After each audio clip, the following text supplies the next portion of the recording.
What's going on, everyone? I'm here today to do a kind of tips and tricks video, I guess you'd call it. I asked for some suggestions, what are some things that, you know, I can teach people about in the game. Got some cool suggestions, so I'm gonna try to go through it in this video, and then, we can make subsequent videos if more stuff comes up. So, the idea for this, I guess, is just to do, not like huge things. Like this isn't just like how to kite. Like that's too broad of the subject. Although I do have videos on that. But for these tips and tricks, it's gonna be kind of smaller things that can make a big difference. So I think we'll go through a couple of different things, and we'll see how it goes. But I think the broad theory of the game is important to know, of course, and it sort of defines how you play generally. But the small tactics and stuff that people do are what really makes the difference from being a good player to a great player. Knowing how the units work is one thing, knowing what you should bring as your army is another thing, but being able to like manipulate these small things into big advantages is how you win games, especially in Rome 2 where I feel like a lot of the time, it's such a grindy game and sort of like macro based that doing these small things just like tips it into your favor. And sometimes when a game is just like slightly in your favor, you don't really have to do much else. You just kind of like take the fights at that point when you have an advantage and you'll kind of just win. So this is a way to like steamroll by doing a couple small things, you get a big advantage that you can kind of just like take and win games off of. So we're gonna go through a couple different things and talk about them. Some of them I have like replay examples for, and so I'll try to use those to illustrate things. Some of them, because of the the patch, like a lot of these replays I can't use because they won't be accurate. So unfortunately, um, I only have a small selection of replays to use, but I think there will be some good stuff anyway. So let's get into it and talk about the first thing. Okay, so the first thing I want to talk about is the use of slingers, archers, I guess also kind of here, long-range missiles in general. I think one of the things people were asking about in general is just like, A, how do you keep them alive to the end game, if that's something that you're looking to do, and B, how to just use them ideally. Obviously, when you're skirmishing and stuff like full kite, kind of obvious you have a cav advantage, but and your plane just run away. But in general, when it's a more balanced approach, I think it can be difficult to understand sometimes, like what what the goal of your missile units are. Because like you can take for this game, for example, right? My opponent has no missiles, so he's rushing. I have these four slingers, so they're not exactly like a huge component of my army, but I have brought them instead of bringing more melee units, right? So they have to kind of get something done here, otherwise they're just going to be a waste of money. So, in a situation like this, it can be kind of tricky, I would say, to make sure you're getting the best out of these units. So right at the start here, I'll lay down a few of the principles, and then hopefully we can kind of discuss them as this game goes on. So I think the first thing is to know when to, well, okay, actually the first thing is the simplest, is when do you use long lines versus when do you use boxy formations? And this is a pretty easy answer, so we can just like straight up answer it right now. Basically, you only want to be in long lines, max width basically, if you're being shot at by enemy missile units or chased by enemy cavalry. And there's a few reasons for this, and we can kind of explain it quickly. So obviously, when you're being shot at, the longer you are, the more shit's going to miss. Pretty straightforward. If you're in a box, pretty much everything's going to hit and you're going to lose your unit a lot faster. So if you're being shot at, you do want to be um, max width. If you're only going to be shot at for like 2 seconds and you're going to run away, like sure, you can be out of max width because it's not going to really matter that much. But again, if you're taking a missile fight, you want to be in the max lines. And now if you're being chased by cav, again, we can draw this like max width line. You can see a cavalry unit is going to have a lot, like this cavalry unit is max width right here, right? And it's only like this wide, whereas a max width slinger is probably like this wide or something, right? And so pretty straightforward, if the cavalry unit's chasing your slinger, it's only going to kill the guys in its sort of, box of attack, right? So it runs into your unit, it's only going to kill things right here. And now if you're max width, that's not very much of your unit, and so your unit will live a lot longer, won't route as fast, won't die as fast. You can get a unit in to save it, whatever. So that's why you want to be in max width if you're being chased by cav. Now, of course, you can stay in a formation like this, a more boxy formation, and then just like go into max width if you're being chased pretty quickly. So it's not like a huge deal. But yeah, now, the reason why you want to be in this boxy formation is because it's a lot easier to rotate your unit. And one of the big annoying things on Rome 2 is that if your unit is in a long line, let's say you want to shoot a unit over here, and you click an attack order while your fire arc is like this, out of range, right? And you want to click an attack order on this unit, a lot of times the unit will just start running this way and never actually start shooting. and that's a big glitch, or not glitch, but just a mechanic that exists, I guess. But by being in a boxy formation, your unit will rotate a lot faster and suddenly be in range a lot sooner. Um, and so that's like the big benefit.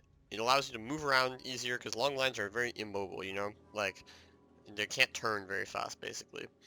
Being in a box allows you to turn a lot faster, so that's one thing, and that's the first thing. So that answers the question pretty succinctly. When do you want to be in long lines? When do you want to be in a box? And of course, like, you know, how boxy is up to you. Like, I feel like a 3 or 4 ranks deep is usually fine.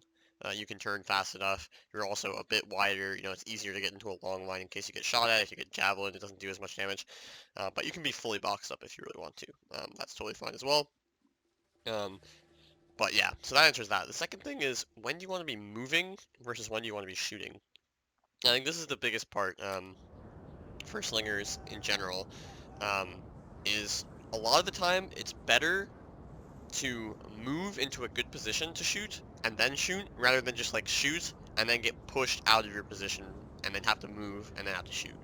Because if your slingers are useless while they're moving, right? They can't shoot, but they can survive, right? So you want to minimize the time that you're shooting bad angles. So you want to minimize the time that you're shooting frontally, and you want to maximize the time that you're shooting from good angles, i.e. the rear or the flank.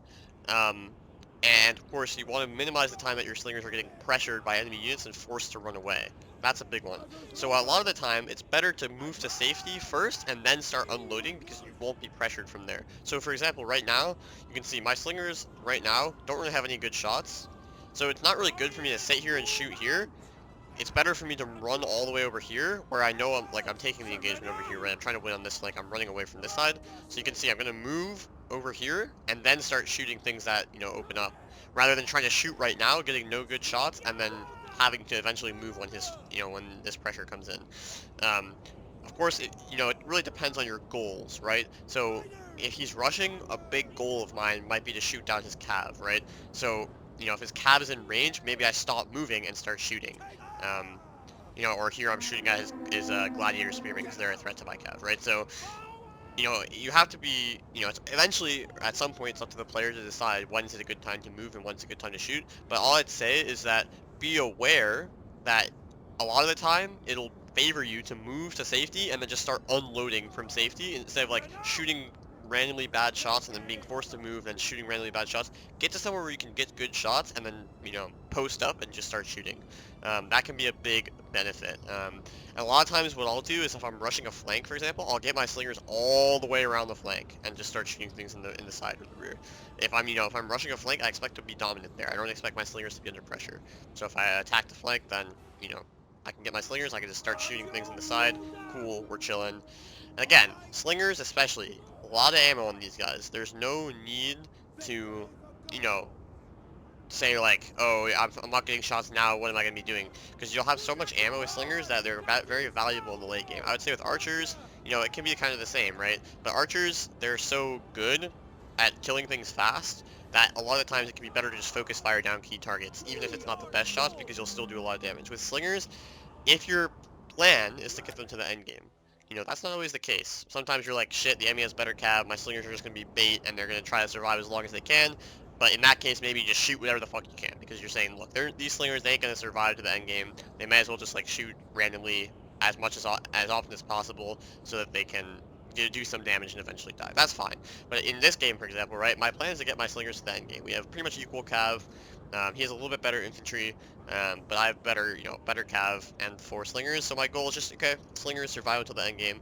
So again, I don't have to like panic and start shooting. They have a lot of ammo. They can dominate end games with their decent AP. Um, with cav alive as well, they're very powerful. So again, it's going to be important to just move around, get good shots, but don't prioritize shooting randomly over getting to safety and being able to survive. And here you can see, like, if his cav is in range, sure, I'll fucking shoot his cav, like, that's fine. Mass firing cav. Now, of course, cav are always really good targets because they have generally low missile block chance. Like, I think citizen cav have the highest block chance at 25%, and that's really shit. So if you're shooting cav, and especially because cav are the main thing that can kill slingers or archers, shooting cav is almost always worth it. Even from the front, doesn't really matter. Just take those shots. But shooting infantry from the front, especially ones with high block chance, not really worth it. You're better off just moving to safety, moving to areas where you can get good shots. Obviously, in the right side or the rear, you're not going to deal with a missile block chance at all, so that's generally where you want to shoot from. But yeah, that's the big tip for slingers for me, is if you want them to live, prioritize moving over shooting a lot of the time. Move to safety, then shoot, basically. Um, But if your slingers are not going to survive, i.e. the enemy has massive cav advantage, you just want them to be annoying, then sure, just fucking shoot. And then a good thing that you can do again is if cavalry come in, so here's an example where cav kind of gets free. I have cav, that will eventually come and save them, but I don't want to lose these slingers, so what I'm going to do here is I'm going to shoot with the one that he's not chasing. So this guy's pretty safe, so he's going to shoot, and these guys are going to split up. Ideally this guy would go this way, this guy would go this way, this guy would go this way. Or maybe like this, and this. Split up, and then the one, once your units are split up, so if I have a unit here, here, and here, and here, the cav can realistically only chase one, the other three can just focus fire it down. And maybe he catches this unit, but again, you go into a long line, you start bailing out of there, and at least you make it annoying as fuck for your cav, for the enemy cav to get there. And that can be really good in a game where you have, for example, like, really bad, like, big cav disadvantage. If the enemy wants to chase your slingers to the end of the map, like, if you split up effectively, and your cav, and you get the fuck out of there, and the cav wants to chase them, now their cav's out of the fight for a very long time, and now that gives you a slightly bigger, better cav numbers, in the rest of the fight. That cav is just off chasing shadows on fucking end of the map, right? So that can be a good way to make it not even worth it. Then the cav has to decide, do I chase there, or do I just stay in, and then the slingers can turn around and start shooting again. So you can make it really annoying for the enemy to get to your slingers. Again, you just have to kind of be aware of that, right? Like, you need to say, look, I see his cav might be going for my slinger. You don't want to run away right as the cav is chasing you down. It's too fucking late. You want to run away before the cav has a chance to get, close, and then make them decide, do they want to chase or not? That's the key.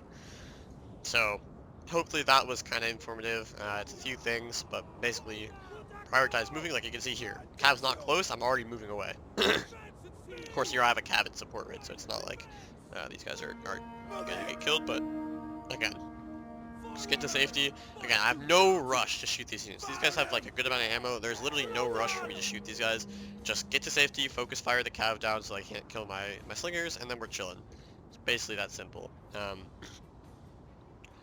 So yeah, that's pretty much it for slingers. I think prioritize moving, split up if you're being chased, and, get good shots. Prioritize getting good shots. Shoot cav if that's a threat to your army, which generally it will be. If you're playing for your slingers, you kind of want to shoot cav, because cav are just expensive and easy to kill. So generally they're the better shots, because infantry, if they're alive in the late game, they will automatically be free shots for your slingers, because they can't chase them down. Cav can always chase down slingers, so you're better off shooting the cav, getting those easy free kills, and then killing the infantry in the late game again. Slingers have so much ammo, it's not a problem. Archers, you need to be a little more conservative with your ammo, potentially shoot key targets, whatever. But yeah, that's kind of it for my tips on slingers. Hopefully that helped, and let's move on to the next thing. Alright, so the next thing I want to talk about is morale penalties. And this kind of goes back to a question about how do you like miracle salvage games? How do you like mass route your opposition when maybe things were not looking so good? How do you, get easy cleanup kills on units when otherwise they would be fighting? And this is a really big thing in Rogue 2. It's not only about these miracle salvages though, it's also about how do you maximize routing units efficiently, right? Because the easiest way to kill a unit is not to melee grind it down, because in Rome 2 that shit happens all the time. Units don't break easily in general. And so a lot of the time you sit there, you're grinding in melee, both sides are losing a lot of men. It's not efficient, right? To win games, you need to essentially be more efficient at killing units than your opponent. That's pretty much what it comes down to, right? And so breaking them and just not having to deal with them anymore is by far the easiest way to do that. And so in general, using morale penalties to break units is absolutely critical. And so here I've gone into the database, and right now I'm looking at all the morale penalties and bonuses that exist, and we'll kind of just talk about what, what makes a rout happen, and how can you do that in general. So I think there's a couple of key things. Obviously, the biggest one is killing the general. This is, well known. You kill a general, everyone takes a big morale penalty, and then you can just mass route with your other classic shit like rear charges and stuff.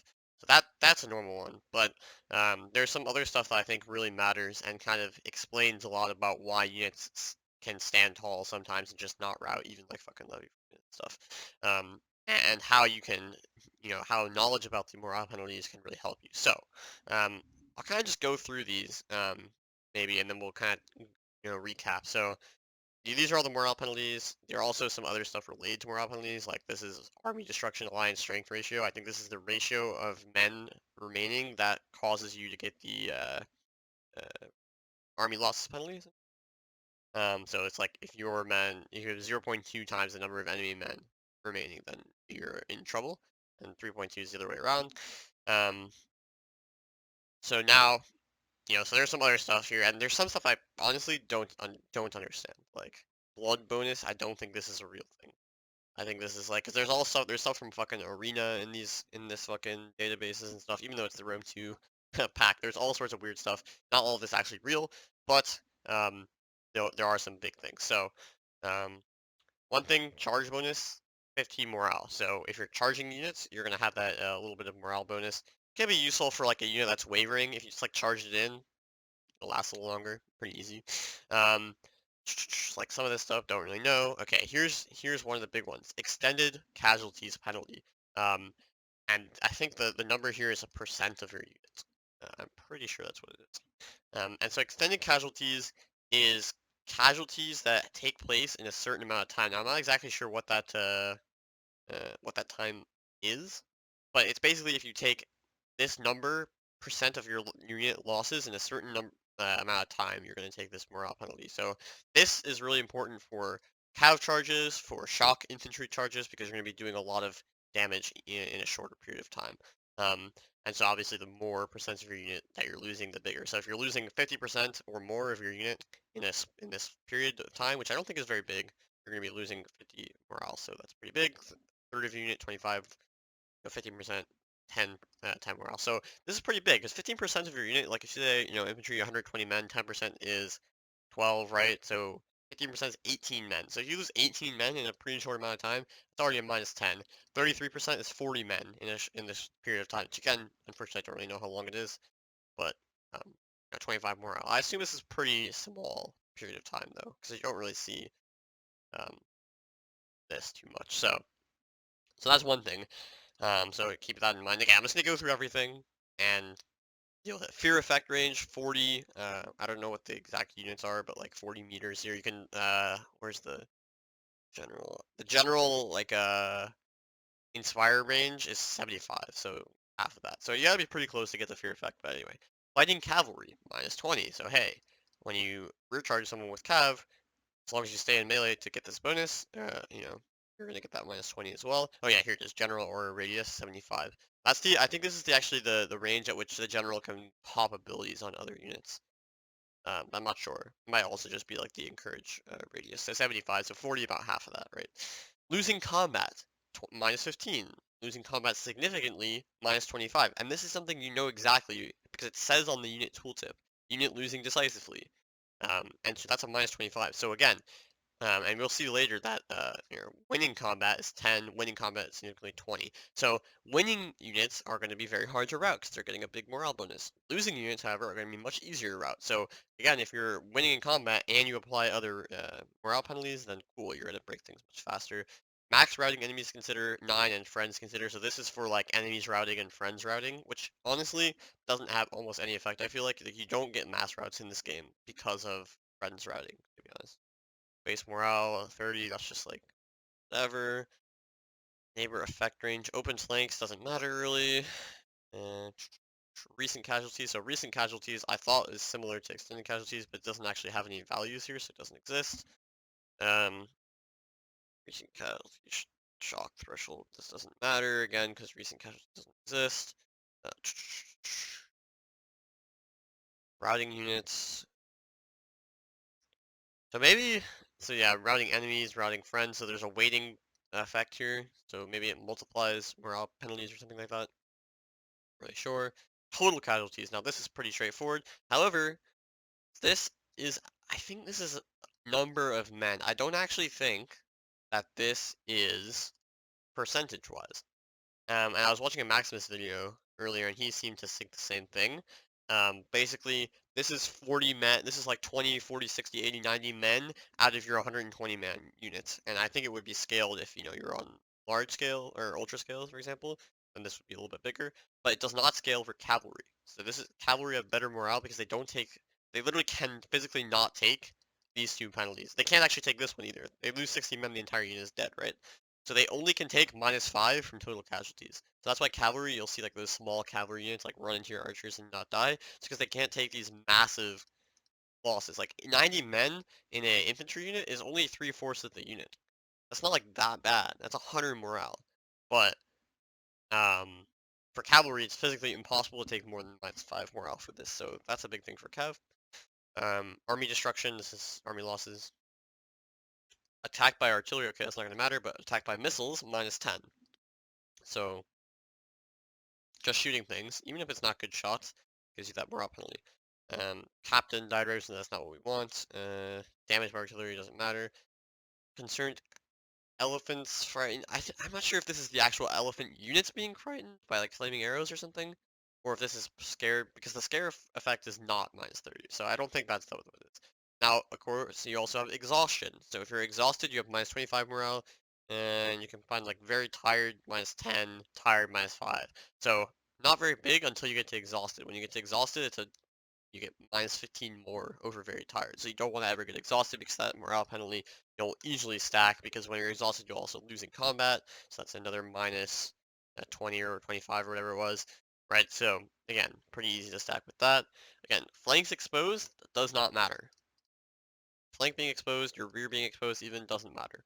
General died recently, -30, whereas general dead is -15. Disciplined units only get the general dead penalty, they don't get the recently penalty, but -30 is insane. So again, when the general dies, that's why you want to capitalize soon. I think the general, this will last like 10 seconds or 15 seconds. So you want to capitalize off that. Fled, the general can flee recently, but you cannot flee. You don't have a general penalty. So you only get the general fled penalty right when he leaves the battlefield for, like, again, those 10 or 15 seconds, -30, so big penalty, but you don't get any penalty after that. So there's no, there's no constant -15 for the general being dead. So this is a huge thing. You can track the enemy general if he didn't die. You can track when he leaves the battlefield, when he crosses the red line, and then you know there's gonna be a -30 penalty. You boom, you smack in right after that happens. Of course, there won't be a flag, but if you see the little men, you can like hover your cursor over it and kind of see. Okay, here we go into rooms. Oh fuck the battles. Whatever. But you know what I mean. You can hover over the routing men and you'll see the units, so you can tell if it's the general. And then again, you just wait for him to cross the red line, and boom, you attack right after that. This is important for like end games, right? Let's say you route the general, but then the enemy's like boxing up or something. Just wait till he crosses the red line and then attack, and you have much better chances of succeeding. Um, Horses frightened. This is I think from camels -20. I think that's kind of a lot, but maybe it's true. Um, not sure about that one, but -20 is pretty big. Actually, that would explain a lot of things though, like why units are just like scared even being near camels. Man, -20 is a big deal. Panic doesn't exist. Surprise doesn't exist. Tired again -5. Friendly fire -5. It's not really that big. Unit frightened. Again, I don't think that exists. This isn't scare. Scare is just -5, as far as I know. Very tired again -10 morale. Okay, flank secure. So your flanks being secure is a good thing, but unsecure is not a minus penalty. So you can kind of only buff. Fortification doesn't matter. Inspired doesn't matter unless this is like the ability. I don't know. Maybe this is encourage actually. Not sure. On the hill shouldn't matter. Settlement shouldn't matter. These are the thresholds, so units will break at 5 total morale. But break is not route, you know what I mean? Break is white flag. To go below 0, then I think they're actually routed. Pretty sure that's how it works. Then you can see the other stuff here. Shaken is between 15 and 32. Wavering is probably between 15 and 5. Oh, I guess 20 and 0, so it kind of overlaps, kind of weird. Okay, steady, whatever, 30. Blah blah blah. Warkai effect doesn't matter. Attacking the flank. See, look, attacking the flank doesn't matter. Attacking the front obviously doesn't matter. But attacking the rear -30, so that's a big morale penalty. And then we have some of the bonuses here. 10 for winning combat, 20 for winning significantly, 5 for winning slightly. There was no penalty for losing slightly. So yeah, so there's some buffs, but there's a lot more debuffs, but units generally have pretty decent morale. So that's kind of the key is to stack these things. So what are the easy things to stack? This one, the extended casualties, again, that's like casualties in a short period of time, like a decently short period of time. Um, then you have the total losses, pretty easy again, except for cav. For infantry, this is pretty easy. Attack by missiles, attack by cav. Um, fire arrows, again, that's not on here, but that's like a -5 or something. Um, but yeah, general died, right? So you kind of want to be attacking in the rear, right? So you can kind of see if you attack in the rear with cavalry while you're shooting the unit, while your unit is winning, while your unit is winning, i.e. they are losing, that's like minus like 70 fucking morale or some shit, and you can easily break things with that. Um, Honestly, it feels like from this that the morale debuffs are bigger because it feels like they don't actually do that much in the actual game. But then again, units are almost rarely winning significantly, so you're probably, or losing, losing significantly, same thing. Um, so it really depends, but hopefully this gives you a kind of sense of everything. And the way you need to stack them is, again, just thinking about these things, overloading, and if you're overloading a flank, you're much more likely to be able to get attacks in the rear. You're going to be winning combat probably more because you have more units to fight at once. You're going to be able to, yeah, attack units in the rear, things like that, kill units faster, and all that stuff is going to stack on the morale. Um, and exhaustion, don't forget about that. Again, it's not bad until you get to very tired or exhausted. Very tired is only -10 or something, so it's like, yeah, not that bad. But, once you get to exhausted, it's big. But again, of course, when you're very tired or exhausted, your melee capabilities are going to be really bad. So that's going to affect how your unit performs in melee. Will give them more of a penalty for losing men faster or losing combat significantly, for example. So yeah, also again, fighting cavalry, -20. There's all, so this is very nice. You can rewatch this part if you want to look at all the bonuses again.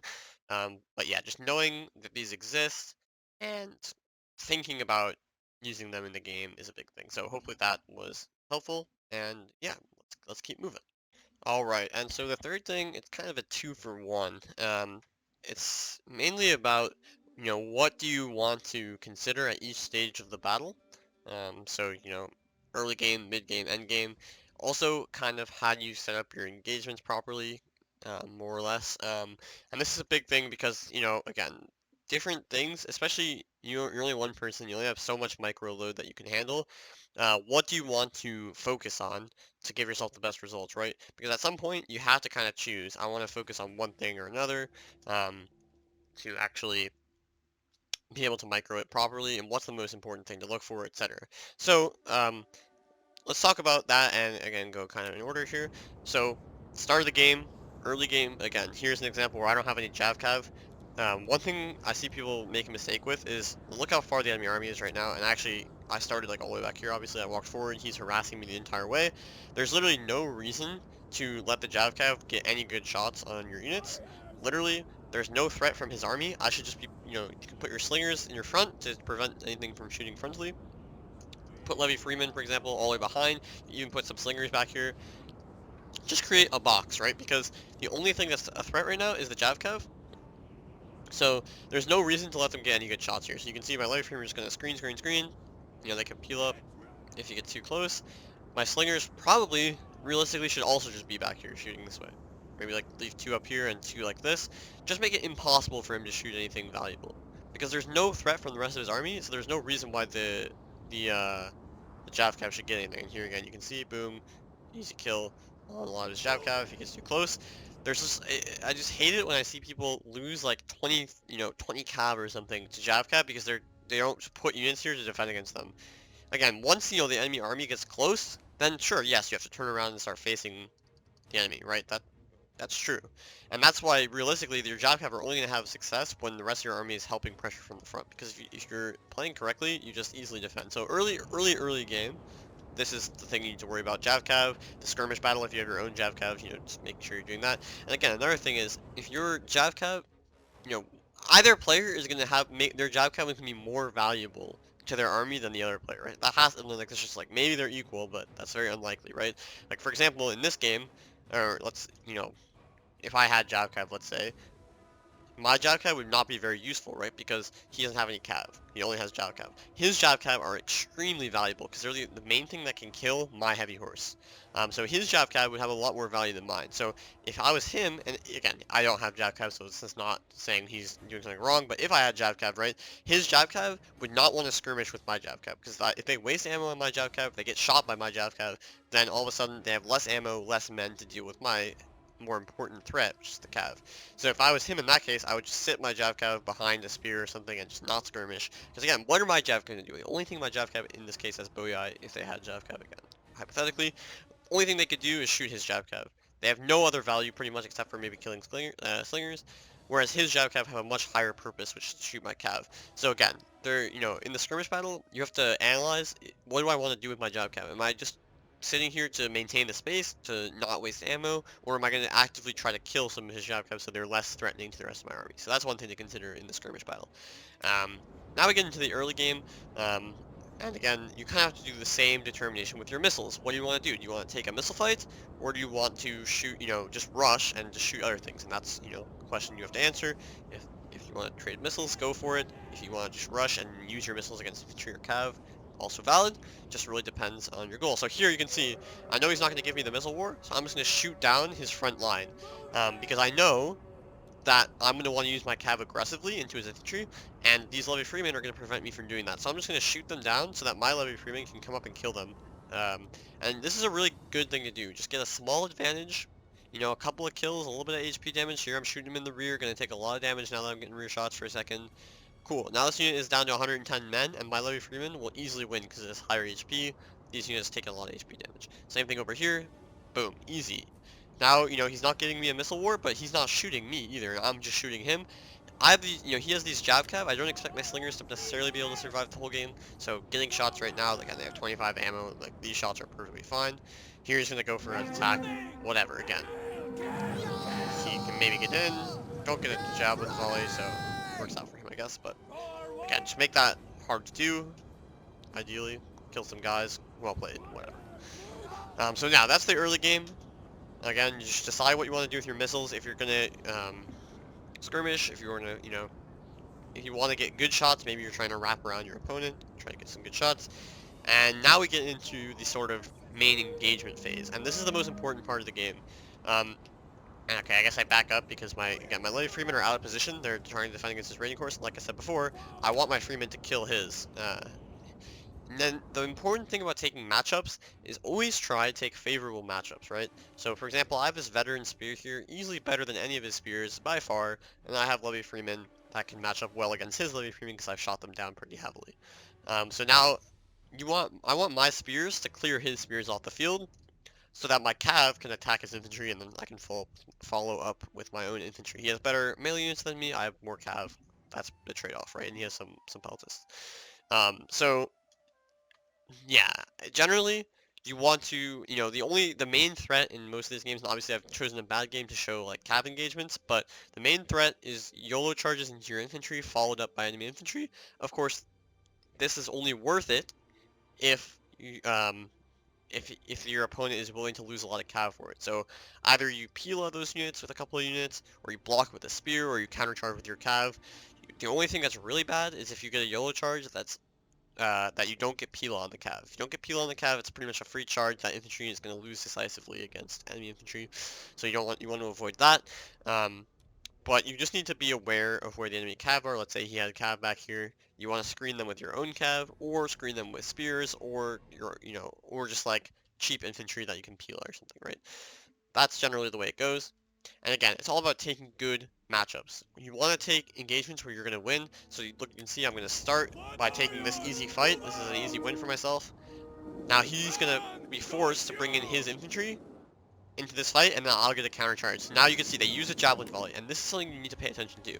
This tribal warrior just used a javelin volley. They have very slow reload times because they're not skirmish units. So he's not going to have another pila ready for a second. So maybe I won't do it here, but I potentially could just charge this unit with my cav, and I know he wouldn't have javelins to pila me back, right? So it'd be a free YOLO charge. But here I think I'm just going to take the charge with my sword follower because he's using a charge up on my spear. Now he actually runs away, but I get pila in the back. You know, this is classic bait and switch gameplay here. Just running at each other. I don't want to commit my cav yet, I guess, because there's like peltas and stuff here, so it's not good. So now, again, this is still kind of the early engagement type of game. Here you can see I turn my slingers backwards to shoot his cav, but he actually gets into the slinger. Again, I don't expect my slingers to survive. I'd rather go aggressive over here, and kill off his spears and his flank here than protect my slingers, I guess. But probably should have been protecting them anyway. Here again, you can see I'm just going after. This unit's a bit exposed, but now you can see, look. Here I'm going to go for the YOLO charge, and yes, he might get pila here, because I didn't waste these javelins, but it's 2 charges into 2 Oathhorn, so it's a very valuable cav charge, so I'm just going to take it. Again, veteran spear, killing off spear warrior, good engagement for me. Levy Freeman, killing off Levy Freeman. These engagements, he's just losing units for free, essentially. Like, I'm not going to take hardly any casualties, his units are going to die, all of a sudden he's down 2 of his spear units, my cav is going to be much more effective. So just thinking about where you can take a free engagement, get a free unit kill, like, this is not great, really, because I'm using a sword follower to kill Levy Freeman, and he's getting pila into me, right, and javelins, so this is not good. But here was good. I got a free YOLO charge. You can see my cav does lose a good amount of men, 20 men for that, but to get 2 Oathhorns in either charge, very valuable. And again, I'm going to win on the flank here. So now you're kind of in the mid game, right? You initiate a fight somewhere, right? That's the main thing. And this is very tough sometimes. This is where do you start fighting? But I use my spear advantage. I use my YOLO charge advantage, the fact that there's enough cav, to initiate a good fight somewhere. And now it's not really worth it for me to engage everywhere. If I want to do the same thing, YOLO charge everywhere, I'm going to lose 20 men per cav, wherever I do YOLO charge. It's not really worth it. Now I'd rather use the fact that I'm winning these fights. I'm going to win up here too with the support that I have. To attempt to overwhelm a side. Again, use morale penalties to make an easy win. Now it's Levy Freeman. Again, spear advantage. I just sneak in. Use the Levy Freeman to like tie down this peltist, get a charge in here with my heavy horse. Again, I lose 5 men because the peltist shot the Freeman instead of the cav. And now this sword follower are going to easily win against this tribal warrior. Gonna have the support of these guys. Look, nice rear shots with the Levy Freeman, just routing the spear warrior even faster. And now my cav can get through this flank. And again, I don't want to take a fight over here, just gonna run away. Simply run away. I'm winning a fight over here, and this fight hasn't started yet. So clearly, I'm going to have killed off a lot of his units before he can kill off some of my units on the other side. So overwhelming a side, always good. You can see now in the mid game, basically you want to develop a plan. Where do you want to attack, overwhelm, route, and of course, if necessary, how you get to the enemy slingers, and how you protect your own slingers. Now, of course, you can go aggressive with more cav and try to kill the enemy slingers, but then your slingers are potentially isolated. Or you can, you can wait around, you can sit there with your slingers and just say, I have more slingers than you, I'm just going to shoot, protect my own slingers, that's fine too. But again, you kind of want to get an overwhelm somewhere. So once you initiate a fight, it's about moving into position to overwhelm somewhere. And here it's the right flank, getting a cav through, tying down all these units, my general's coming in, so you can see this unit and this unit are going to be tied down by my 2 Oathhorn. Again, my Oathhorn are going to have much better engagement because I got that YOLO charge. You can see his general is dying here. This fight's in my favor, this fight's in my favor. And you can see, this is going to leave gaps for cav to come around and attack the rear. Again, he's going to have the advantage on this flank where he's some more units, but I'm just going to wait. I mean, I still have 3 units here to his 1, 2, 3, but he's winning in the center. Alright, in this part of the center, he has a free spear unit here, he's his chaff cut behind. This is a decent area for him on the left, but on the right, again, I initiate a fight, and I immediately try to take advantage of that fight on this side. So yeah, just now it's all about getting units into good positions, good combat. Here, see, I try to get a cav recharge, didn't really work out, unfortunately. But unit is losing, it's going to be attacked from the rear, and it's going to start to waver and route. Again, better to go after this, route it, than or try to route it anyway. It looks like it actually stabilizes. And now I can go after his slingers. Pressure them a little bit. Again, another cav busting through the gaps. But I end up, I guess, turning around. Again, free YOLO charge there. He wasn't ready to javelin me. So now this fight's going to be very good for me, blocking the charges. Got these spears over here to just screen. Spear warrior still staying alive. Now it routes. And again, rear charge this tribal warrior. Unit is losing, attacked in the rear. Could break it potentially. Looks like it might stay just about stabilize though. Tribal warriors have shit morale, so you can try to stack them or at least break them. But it looks like it's stabilized anyway. But now again, mid game is all about dealing with missiles, trying to overwhelm a side, get a melee advantage somewhere. And the slingers actually held on quite nicely here. Because because my cav ends up going for some rear charges that aren't going to work in the end. But again, I have 4 missiles. My missiles are also protected, so it's not the worst thing in the world because I have a missile advantage in general. Now, again, getting more YOLO charges. See, now, once he starts moving here, then I can, when he's distracted, I can get a better YOLO charge. If I just attack frontally, he was ready with his peltis to do damage to my cav. Now it's just the infantry, so my cav have a better time getting those YOLO charges. And he has to attack. If he just doesn't attack here, he's going to lose the game, because his infantry on the right is going to lose. Spear, now you can see the spear is leading this assault now. Veteran spear, 80 men, so it's pretty good. And now it can screen against his jav cav, so my cav can get into his slingers pretty freely. His jav cav can't really help out too much, killing off his other jav cav. And so now, you know, it's not really an end game yet, but in the end game, you want to think about, you know, can you kill the enemy general? Where is he weakest? Where is he strongest? So again, he's going to be much stronger over here, so you want to finish these units off. Again, I'm moving my slingers to where I can overload, shoot these guys on the side. And, you know, again, think about getting to his slingers if that's a threat. These Thracian peltas could be very annoying. Shooting my general. So now, of course, my cap's going to come in here, support my spear, and finish off his slingers in a second here once I kill the infantry unit. And there's not really, you know, I'm winning enough, decisively enough in the end game here, but there's not going to be like a lot of decision making in the end game. But of course, once you're in the end game, you need to think about what units can you save. So units that are losing that you can pull out and keep for the end game, and then of course just about keeping your cav alive. Cav are the most valuable unit in the end game, and slingers as well. Slingers and cav beat infantry in the end game, obviously, because, you know, when health is depleted, slingers are very valuable, and cav charges do a lot of damage. So you want to think about, can you preserve infantry? You know, if you have the slinger advantage, you need to think about keeping your slinger ammo decent for good shots, like only getting right side shots, rear shots. Um, and then you think about, you know, if you're down on slingers, you need to think about killing the enemy slingers. And then cav plus infantry will just obviously beat infantry plus infantry. So if you have cav and infantry in the end game, if you can kill the enemy slingers, that's cool. Of course, again, here it wasn't very close, but I think that kind of summarizes it at least. So hopefully that kind of gives you an idea of the general way of getting good engagements and then what you focus on in each part. So early game, defend against javcav, decide if you want to use your what you want to use your javcav slash missiles for. Do you want to shoot the enemy missiles or javcav, or do you want to shoot infantry and not take the missile war, or shoot cav in the case of javcav? Then early game, you know, get start by matching up your engagements well. Try to take engagements that you'll win, because that's going to force your enemy to react first, and then you can counteract, which is always stronger, obviously. Try to get YOLO charges in where it's good. Initiate a fight somewhere, and then wherever you're winning, you want to support and run away where you're losing, obviously. Try not to take fights that are losing as much as possible. Eventually, it's going to be necessary to do so, but if you take winning fights before the enemy does, your winning fights are going to win first, and then you can collapse on the enemy's remaining units. So generally, you want to overload a side where you're winning, so you can impart more morale penalties, essentially. Overwhelm, and then think, you know, mid game, start thinking about what your slingers can, you know, survivability of your slingers versus the enemy slingers. Is it worth it to go kill the enemy slingers but maybe lose your own? Can you half and half it? Can you keep your slingers alive but potentially kill the enemy slingers anyway? You know, if you only send a few units to kill the enemy slingers, it's possible that the enemy can defend it and then you'll lose some cav for free. Not great.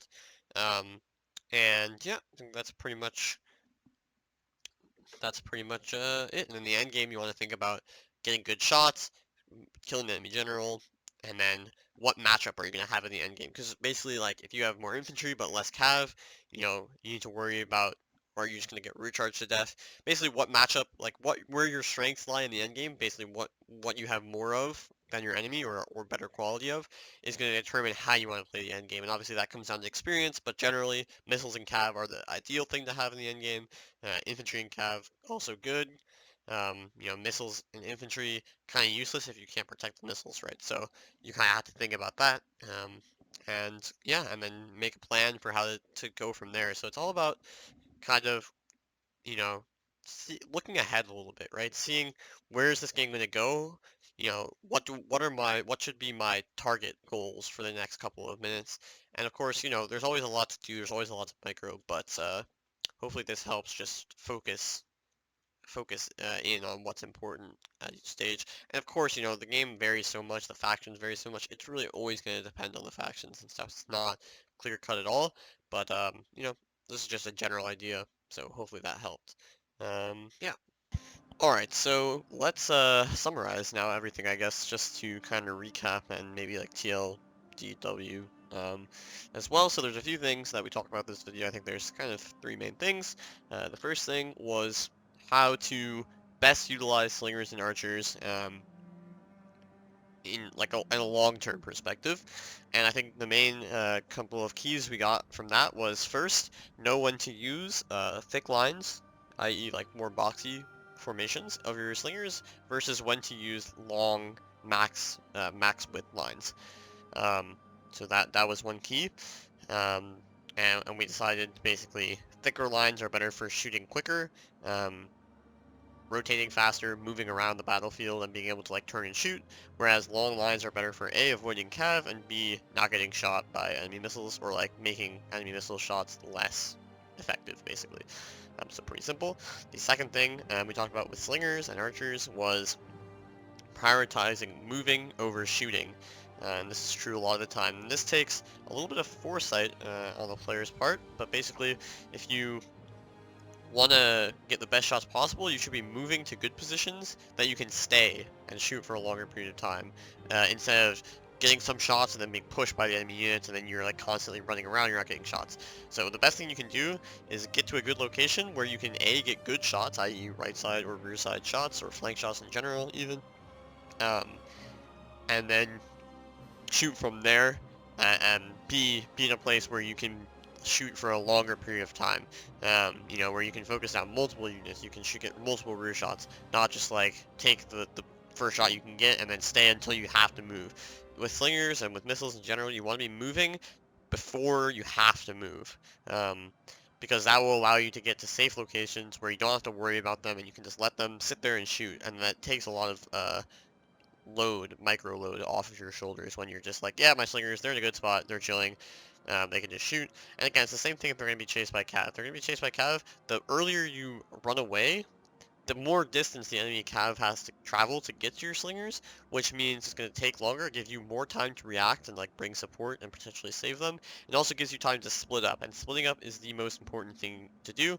If you can back far away from the cav and split up, you've basically made the cav's job really hard, because now they have to chase for a long time to kill a single slinger, and all the time they're going to be getting shot by the other slingers. And I kind of showed an example where the one slinger that's getting targeted by the cav runs away, goes into a long line, backs up. The other, let's say three slingers can all just shoot because they know they're not going to get targeted. As long as you're split up, if you're all together, then you can shoot with the ones that aren't getting targeted, but you can just change this charge target and just run at them, and you're not going to be getting shots. You can, like multiple slingers will have to run away at one time from a single cav. That's not ideal. And again, it's all about preempting that and running away early enough that it makes it really hard for the cav to catch the slinger. So that's an important thing for survivability as well. And then also, of course, target prioritization. And again, that's really different for slingers and archers, because slingers, a lot of ammo, important for them to survive to the late game to maximize their damage. Again, maybe that's not key for your army composition, but if it is, then you want to be shooting cav or threats to your cav essentially early on in the game, so that your cav can survive, so that your slingers can survive. If your cav is healthier than the enemy cav, your slingers are going to be in good shape. And again, you have so much ammo that late game they can still be a threat. Whereas with archers, you might want to take a different approach. You might want to say, look, I need to shoot this enemy infantry, I'm going to do so much damage with these archers. I don't care if it's front shots, rear shots, whatever. I'm just going to take the shots as soon as I can get them, just to maximize my damage, so that, my archers can just do a lot of damage. And maybe, yeah, they won't have ammo in the late game, but then you also don't have to worry about surviving or keeping them alive until the late game. Maybe you're just trying to, like, nuke a few units, and then, I've used all my ammo, cool, now, I don't have to keep moving them around, I don't have to keep protecting them, I can just let them die because they don't have ammo anymore. So it really depends on your unit, on your army, how you want to play with your missiles, but you want to, we want to have a plan that corresponds with that, with your missile types and how well you can protect them. But if you do want to protect them, I think what I said about splitting up is kind of the most important thing. So that was the missile side of things. The next thing we talked about was morale penalties.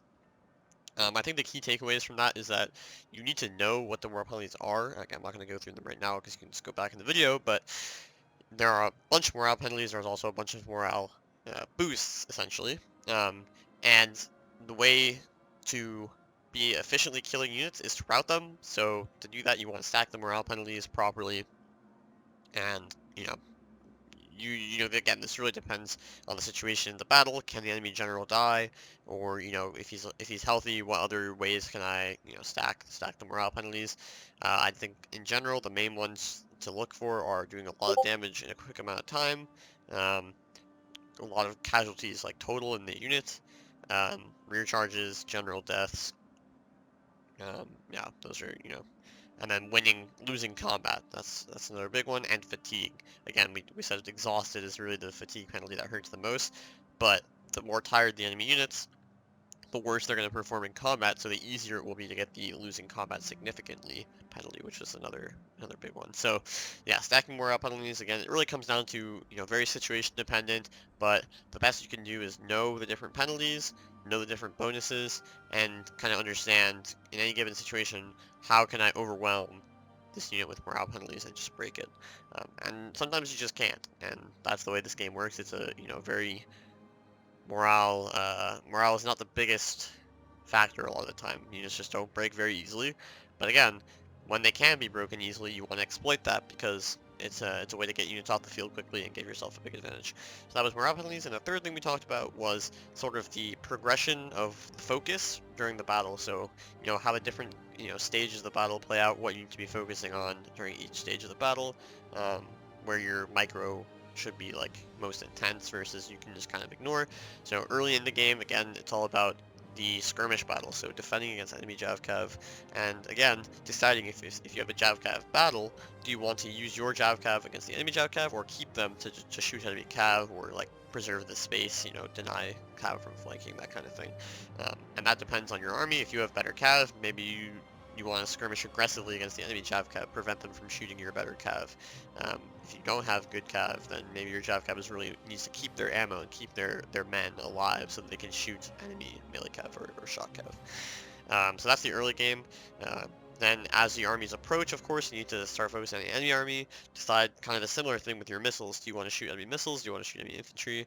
And then as the armies approach, it's all about matchups and getting engagements that are favorable. If you have a favorable engagement, where you can just take something out at low cost, it's very good. Now, of course, you don't want to necessarily like send your elite infantry in to kill a Levy Freeman or something, because it might get focused down by enemy missile units, by enemy pila, right? So you have to think about the real cost, not just the 1v1 matchup, but the real situational cost to the unit. Um, but you want to be matching yourself up favorably, because if you can just take some favorable matchups where you're going to win and then start steamrolling in an area where you have favorable engagements and run away on the other side, this is like a classic, rotational tactic, right? You win somewhere early, you keep pressing your advantage there, you run away somewhere else, and if you fight first and start winning a fight before the enemy can start winning a fight in the other half of the battlefield, let's say, then you're just going to win, because you're going to kill shit on your side faster than the enemy's going to kill shit on their side, and then you're just going to have a, global numbers advantage. You can collapse on the other side.